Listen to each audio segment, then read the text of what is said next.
Vamos começar a apresentar para você textos do nosso livro Filosofando, da leitura complementar. O conteúdo é do capítulo 17, a construção da democracia. A reflexão está na página 240 e tem como título Quem é bárbaro? Antes de procurar responder a essa pergunta, quem é bárbaro? É preciso tentar resolver um problema de definição. O que chamamos de bárbaro? O que é barbárie? Consideremos 3 fatos quase ao acaso. O primeiro, certos grupos étnicos na Nova Guiné recorrem à antropofagia e devoram seus prisioneiros. Um costume e um povo bárbaros. No ano de 2001, o regime talibã destruiu no Afeganistão estátuas gigantescas e admiráveis que datavam da Idade Média, patrimônios da humanidade. Uma prática e uma cultura bárbaras. Terceiro, em 1975, depois que o Khmer Vermelho tomou o poder em Phnom Penh, houve um gigantesco massacre da população cambojana das cidades que resultou em 1 milhão de mortos. Uma prática e um regime bárbaros. Esses exemplos de costumes, culturas e regimes que podem, com efeito, ser qualificados de bárbaros, talvez nos remetam a 3 sentidos da palavra e, portanto, de seu antônimo, civilização. No primeiro, civilização designa um processo supostamente progressivo pelo qual os povos são libertados dos costumes grosseiros e rudimentares das sociedades tradicionais e fechadas para se civilizar, o que supõe que pertencem a uma sociedade maior, aberta e complexa e, portanto, urbanizada. A civilização designa esses processos de paulatino abrandamento dos costumes, de respeito aos modos, aos refinamentos, à delicadeza, ao pudor, à elegância, etc.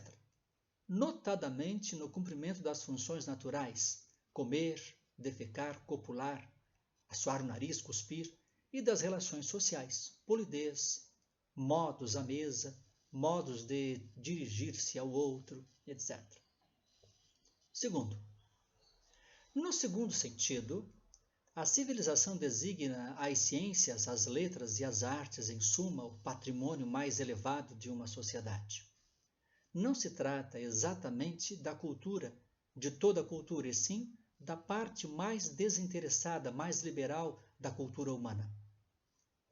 A civilização compreendida nesse sentido designa, portanto, menos as técnicas e os ofícios, menos o know-how prático e utilitário do que a parte especulativa, contemplativa e espiritual da vida, o saber puro, a ciência pela ciência, a arte pela arte, a filosofia, a literatura, a poesia, a música erudita, etc. Os bárbaros são insensíveis ao saber ou à beleza pura. Não respeitam o valor destes ou não compreendem o seu sentido. Só reconhecem valor no útil, na satisfação das necessidades vitais ou prazeres grosseiros. O bárbaro, portanto, é aquele que pilha as igrejas para fundir o ouro que nelas encontra, que queima os livros ou destrói as estátuas. Nesse segundo sentido, supõe-se que o bárbaro pertença não apenas a um estágio anterior de socialização ou de história política, como também a um estágio anterior da cultura humana. É o sentido mais antigo do termo. Remonta ao bárbaros, latino, termo que, adaptado do grego, designava, sob o Império Romano, todos os povos estrangeiros àquele império. É o termo que serviu para designar todas as grandes invasões da Europa a partir do século III, notadamente as primeiras que, produtos de povos ainda selvagens, destruíam a sua passagem como as magníficas construções urbanas da Gália.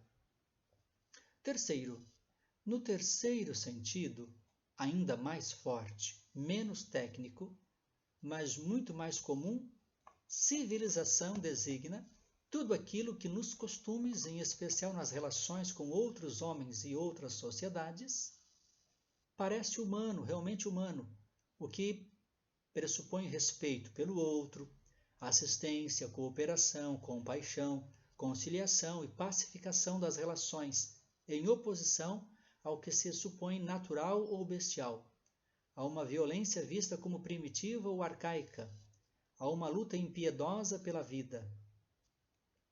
Os bárbaros são descritos como bichos do mato, dotados de uma brutalidade feroz, cega e selvagem, sem motivo razoável e, sobretudo, sem limite racional. Também são chamados de bárbaros os campos de extermínio do Khmer Vermelho ou do regime nazista. De modo geral, a barbárie considerada nesse sentido designa fenômenos essencialmente destruidores, manifestações de desumanidade incontrolada. Fala-se em crime bárbaro, em referência a mutilações atrozes, a assassinatos horríveis, sacrifícios humanos em massa, holocaustos, etnocídios, genocídios. Em suma, no primeiro sentido, civilização é civilidade. No segundo, é a parte espiritual da cultura. No terceiro, é a humanidade do sentido moral. O primeiro tipo de bárbaro parece pertencer a um estágio arcaico de socialização. O segundo, a um estágio arcaico de cultura. E, mais grave ainda, é a um estágio pré-humano, que o terceiro parece pertencer. É o homem que permaneceu em estado selvagem, que se tornou ou tornou a ser desumano. Quem escreveu esse texto foi Francis Wolff, Quem é Bárbaro? E foi publicado por Adalto Novaes, num livro que ele organizou, chamado Civilização e Barbárie, em São Paulo, pela Companhia das Letras, em 2004. Depois de termos ouvido essas reflexões sobre a barbárie, o que é bárbaro, propomos a você 3 perguntas. A primeira, apresente os 3 sentidos de barbárie por meio de um esquema. Então, como é que você poderia colocar um esquema, faz alguns, encontrar as palavras-chave de cada um dos sentidos de barbárie. Um resumo, sobre os 3 sentidos de barbárie. A segunda pergunta, a que tipo de barbárie o lançamento das bombas atômicas sobre Hiroshima e Nagasaki está associado? Então você vai, depois de reler o texto, ouvir novamente o texto, e compreender os 3 sentidos de barbárie, vai justamente associar as bombas atômicas, a barbárie do lançamento das bombas atômicas sobre Hiroshima e Nagasaki, a uma dessas 3 formas de barbárie. A terceira pergunta, por que não podemos atribuir aos árabes a denominação generalizada de povo bárbaro? No texto tem uma reflexão, nós acabamos de ouvir, sobre quem são os povos bárbaros. E os árabes não são considerados um povo, não é considerado um povo bárbaro. Por que motivo? Tente pesquisar e elaborar a sua resposta. Depois você pode me enviar pelo formulário. Obrigado.